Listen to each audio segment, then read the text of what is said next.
SKN40 എന്ന പേരിൽ R Sreekandan 24 chief editor നടത്തുന്ന ലഹരി വിരുദ്ധ സന്ദേശയാത്രയ്ക്ക് പല രീതിയിൽ നിന്നുള്ള പല പോസിറ്റീവായിട്ടുള്ള പ്രതികരണങ്ങൾ ലഭിക്കുന്നുണ്ട്. എന്തായാലും ഇപ്പോൾ ഈ ലഹരി വിരുദ്ധ യാത്രയിൽ നിന്നും പ്രചോദനം ഉൾക്കൊണ്ട് ലഹരിക്കെതിരായ പോരാട്ടത്തിന് ഒരുങ്ങുകയാണ് കേരളത്തിലെ ഹോട്ടൽ റെസ്റ്റോറൻറ്റ്സ് അസോസിയേഷന്റെ കീഴിലുള്ള 60,000 ഹോട്ടലുകളിൽ ലഹരി ഉപയോഗം അനുവദിക്കില്ല എന്നും ലഹരിയുമായി ബന്ധപ്പെട്ട വിവരങ്ങൾ എക്സൈസിനും പോലീസിനും കൈമാറുമെന്നുമാണ് അസോസിയേഷന്റെ പുതിയ തീരുമാനവും പ്രഖ്യാപനവും.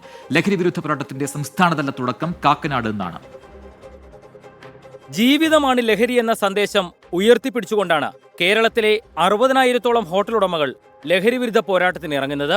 SKN40 ഭാഗമായി നടക്കുന്ന ലഹരി വിരുദ്ധ പോരാട്ടമാണ് ഹോട്ടൽ ഉടമകൾക്കും പ്രചോദനമായത്. ജീവിതമാണ് ലഹരി എന്നുള്ള സന്ദേശം ഇതിനു മുമ്പ് തന്നെ നമ്മൾ എല്ലാ ഹോട്ടലിൽ കൂടെയും എല്ലാ ഹോട്ടൽ സ്റ്റാഫിനും അറിയിക്കുന്ന രീതിയിൽ നമ്മൾ ഒരു സ്റ്റിക്കർ എഴുതി എല്ലാ ഹോട്ടലും അത് എടുത്തിട്ടുണ്ട്. ഇതിനുമ്പോൾ ഒരു പ്രതിജ്ഞ എടുക്കുക വരെ ചെയ്തിട്ടുണ്ട്. ഇനി അതിൻ്റെ പ്രവർത്തനം കൂടുതലായിട്ട് വ്യാപിപ്പിക്കുന്ന രീതിയിലേക്ക് പോയിക്കൊണ്ടിരിക്കുകയാണ്. സംസ്ഥാനതല ലഹരി വിരുദ്ധ പോരാട്ടത്തിന്റെ തുടക്കം കാക്കനാട് നാളെ ആരംഭിക്കും. കൊച്ചി സിറ്റി പോലീസ് കമ്മീഷണർ അടക്കം ഹോട്ടൽ ഉടമകളുടെ തീരുമാനത്തിന് പിന്തുണയുമായി എത്തും. ഹോട്ടലുകളിൽ ഒരു തരത്തിലുള്ള ലഹരി ഉപയോഗത്തിനും അനുവദിക്കില്ല എന്നും ഇതുമായി ബന്ധപ്പെട്ടുള്ള വിവരങ്ങൾ അന്വേഷണ ഏജൻസികൾക്ക് കൈമാറുമെന്നുമാണ് ഹോട്ടൽ ഉടമകൾ പറയുന്നത്. ഈ മേഖലയിൽ ഞങ്ങളുടെ ഒരു സ്ഥാപനങ്ങളിലും ഞങ്ങളുടെ സ്റ്റാഫോ മാനേജ്മെൻറ്റോ ഇത് ഉപയോഗിക്കില്ലെന്ന് മാത്രമല്ല, ഈ പരിസരങ്ങളിൽ ലഹരി ആയിട്ട് ബന്ധപ്പെട്ട് ഏതെങ്കിലും കൂട്ടായ്മയോ ഗ്യാങ്ങോ കണ്ടു കഴിഞ്ഞാൽ തീർച്ചയായിട്ടും പോലീസ് അധികാരികളെ ഇത് അറിയിക്കുക എന്നുള്ളതാണ് ഞങ്ങളുടെ ചുമതല. കൃത്യമായിട്ടും അതിന് ഞങ്ങളൊരു സ്ക്വാഡ് ഉണ്ടാക്കുന്നുണ്ട്.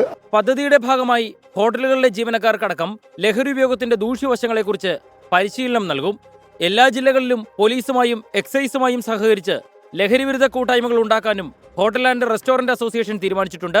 ലഹരി വിരുദ്ധ പോരാട്ടത്തിന് എല്ലാവിധ പിന്തുണയും നൽകുമെന്നാണ് അസോസിയേഷന്റെ സംസ്ഥാനതല നിലപാട്.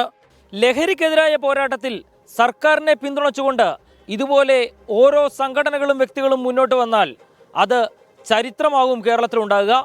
ലഹരി വിരുദ്ധ പോരാട്ടത്തിന് വലിയ പിന്തുണ തന്നെ നാട് ആവശ്യപ്പെടുന്ന സമയം കൂടിയാണിത്. എസ് ശ്യാംകുമാർ, 24 കൊച്ചി. പൊതുജനം കഴുതയല്ല സാർ.